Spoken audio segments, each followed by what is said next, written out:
Hi friends, எல்லோருக்கும் வணக்கம். நம்ம இன்றைக்கி லைனிங் துணியோட பேக் பார்ட் ஸ்டிச்சிங் பற்றி பார்ப்போம். இதில் வந்து பார்த்திங்கன்னா கழுத்தோட அளவு இது 32 இன்ச்சு ப்ளவுஸு. கழுத்தோட அளவு மேக்ஸிமம் இதுக்கு வந்து 2.25 வரைக்கும் வைக்கலாம். அந்தளவுக்கு வச்சு இது வந்து பானுக்கு டிசைன் இது வச்சு அதில் வந்து பார்த்திங்கன்னா அந்த அர்க்காட் கொடுத்துருப்போம். அதில் வந்து தையல் போட்டுக்குங்க. பானுக்கு பொறுத்த வரைக்கும் மேலே 2.25 கொடுத்தோம்னா கீழே வந்து ஒரு 1/4 இன்ச்சு கம்மி பண்ணி அதுமாரி அளவு வச்சு ஸ்டிச்சிங் போட்டுங்க. அப்போ தான் வந்து நல்லாயிருக்கும் பார்க்குறதுக்கு. தையல் போட்டு தையல் பக்கத்தில் ஒரு 1/4 இன்ச்சு விட்டு கட் பண்ணி எடுத்துக்கோங்க.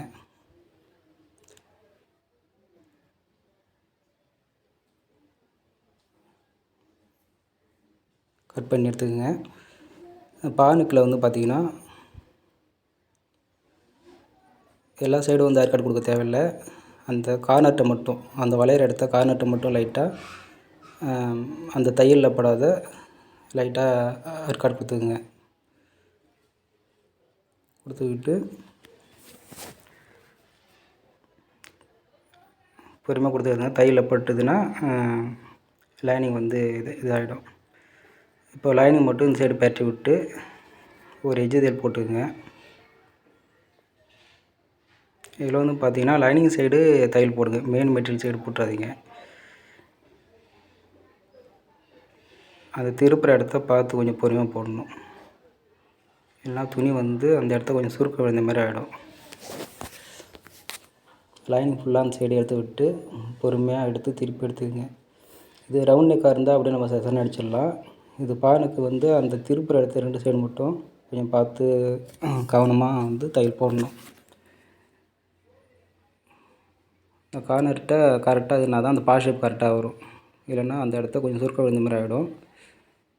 இதுமாரி வந்து எஜ்ஜு தையல் போட்டு எடுத்துக்கிட்டு இப்போ திருப்பி வந்து லைனிங் உள்ளே பரட்டி விட்டு திருப்பி கொஞ்சம் அப்படியே லைட்டாக அந்த கார்னர்லாம் கீறி விட்டுட்டு அப்போ தான் நல்லா படியும். கீறி விட்டு திருப்பி வந்து லைனிங் மேலே ஒரு ஓரமாக எஜ்ஜு தையல் போட்டுக்குங்க. எஜ்ஜு தையல் ஃபுல்லாக போட்டு எடுத்துக்கங்க. ஒரு 1/4 இன்ச்சு கேப் விட்டு போட்டு எடுத்துக்கங்க.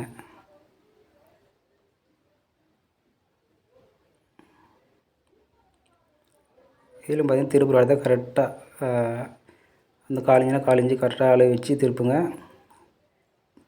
அப்போ தான் பார்க்குறதுக்கு தையல் ஒன்றா இருக்கும், ஒரே ஷேப்பாக இருக்கும். இல்லைனா கொஞ்சம் முன்ன இருக்கும். ஃபுல்லாக திருப்பி எடுத்துக்கங்க. இப்போ லைனிங் சுற்றி தையல் போட்டு எடுத்துக்கங்க. ஏன்னா நம்மளுக்கு வந்து லைனிங் தான் வந்து கரெக்டான அளவு. லைனிங் மேலே கரெக்டாக மெயின் மெட்டீரியல் சேர்த்து அழகாக இழுக்காத தையல் போட்டு எடுத்துக்கங்க. சுருக்கம் அழகாக கரெக்டாக இதுமாரி ஃபுல்லாக சுற்றி தையல் போட்டு எடுத்துக்கங்க.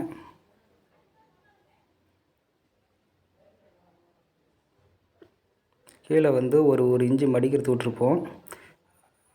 அது வந்து பார்த்திங்கன்னா நம்ம இண்டிவிஜுவலாக எக்ஸ்ட்ரா துணி கொடுத்து நம்ம அடிக்கும், அதனால் அது விட்ருக்கோம். அப்போ தான் வந்து கீழே கிரிப்பாக இருக்கும். ஓகே, இதுமாரி சுற்றி லைனிங் போட்டு எடுத்துக்கங்க. ஓகே, நம்ம அடுத்த வீடியோவில் பார்ப்போம்.